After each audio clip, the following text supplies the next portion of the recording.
Silvano, cosa stai facendo? Non capisco. Non faccio. Adesso vedi. Facciamo un caffè.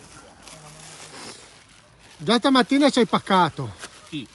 Tu. Esatto, devi tornare in un bar, tu sei andato nell'altro. No, no, hai un bar che era chiuso, ma hai detto vieni lì che c'è della patata e poi invece cosa quello non te c'era? l'avevo detto. La patata dov'era? Altro bar però. Dovevamo comprarla stai ieri. solamente il caffè, non a patotto. Anche sulla lì magari.